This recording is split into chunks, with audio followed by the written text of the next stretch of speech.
Assets और liabilities. Assets होता क्या है? एसेट्स वो होता है जो भी चीज़ हम खरीदते हैं और 1 साल 2 साल 5 साल के बाद बेचते हैं तो उसका फ़ायदे में बिकता है वो चीज़। जैसे कि सोना हो गया, ज़मीन हो गया, घर हो गया। ये चीज़ जो भी प्राइस में हम लोग खरीदते हैं और आने वाले समय में 10 साल 5 साल में हम लोग बेचते हैं तो ये फ़ायदे में बिकता है, वो हो गया एसेट्स। और लाइबिलिटीज़ वो होता है जो भी चीज़ हम खरीदते हैं और इसे हम साल में 6 महीना 2 साल में जब बेचते हैं तो इसका आधा दाम भी ठीक से मिल नहीं पाता है हम लोगों को, तो वो होता है लाइबिलिटीज़।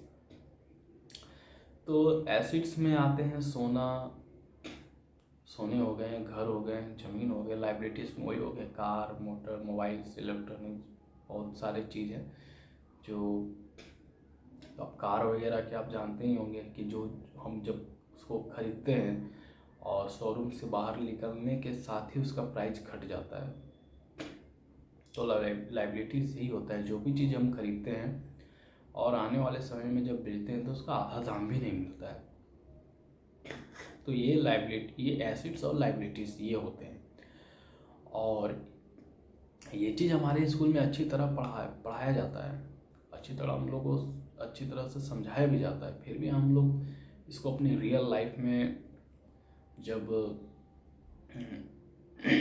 जब हम लोग बड़े होते हैं, जब कमाना स्टार्ट करते हैं तो ये दोनों चीज़ का फ़र्क नहीं समझते उस समय। और एक लाइन यहाँ एक सटीक बैठता है जो हर जगह सुनने को मिलता है, देखने को मिलता है कि गरीब गरीब क्यों होते हैं, अमीर अमीर क्यों होता है।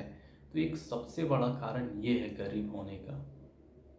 जो चीज़ हम लोग को खरीदना होता है वो चीज़ तो हम लोग खरीदते नहीं है। जो चीज़ नहीं खरीदना होता है, जो चीज़ ऑलरेडी है हमारे पास, वो सिर्फ चीज़ दिखावे के लिए हम लोग बार बार खरीदते हैं और वो हम लोग को नुकसान देता रहता है।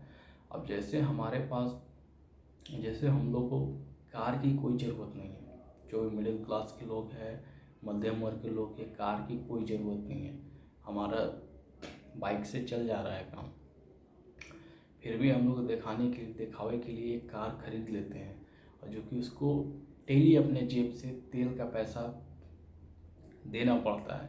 तो ये एक दिखावे का सौदा होता है जो कि कोई फ़ायदे का नहीं होता है। हमारे जेब से और पैसा डेली लगता है और ये और भी हम लोग को नीचे, पैसे के मामले में और भी नीचे गिराते जाता है। अगर ख़रीदना है तो ज़मीन सोना ये खरीदना है ना, कि आने वाले 5 साल में या 10 साल में इसका, आप टीवी में देखते हैं ना, ज़मीन का दाम बढ़ रहा है, घट रहा है, सोने का दाम बढ़ रहा है, घट रहा है। घटता है तो लोग खरीदते हैं, बढ़ता है तो लोग बेचते हैं। कार का कभी कोई ऐसा चीज़ होता है क्या, जो कार खरीद लिए या बाइक खरीद लिए या मोबाइल खरीद लिए तो एक समय में दाम बढ़ेगा और इसको बेच देना है? ऐसा नहीं होता है ना। तो जो चीज़ फ़ायदे है वो चीज़ खरीदना है।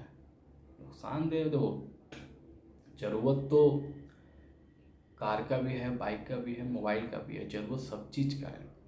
पर वैसा ज़रूरत नहीं लेना है ना जो सिर्फ दिखाना है। एक बात मैं बोलता हूँ, वो आप अगर अपने शरीर में 10,000 15,000 का कपड़ा पहनते हैं, मोबाइल लेते हैं, जूते लेते हैं और आपके जेब में अगर 1,000 2,000 भी ना हो ना तो आपका कोई वैल्यू नहीं है। आपका वो ब्रांड कपड़ा, आपका वो महंगे कपड़ा का कोई वैल्यू नहीं है। अगर आप एक नॉर्मल सा भी कपड़ा पहनते हैं ना, 500 1000, नॉर्मल एक मोबाइल, नॉर्मल एक जूता, और आपके जेब में अगर 5,000 10,000 है तो आपका बहुत वैल्यू है। तो इस चीज़ को समझिए, एसेट्स और लायबिलिटीज़ को फ़र्क कीजिए अपने रियल लाइफ में। ये सिर्फ स्कूल के लिए ही नहीं है, सिर्फ पढ़ने के लिए ही नहीं है, ये अपने जीवन में भी इसको लाइए और इसको समझिए और क्या अपने जीवन में क्या कैसे चलना है, कैसे क्या करना है, इस चीज़ को समझिए। बाकी आज के लिए इतना ही। चैनल को शेयर कीजिए और सब्सक्राइब कीजिए।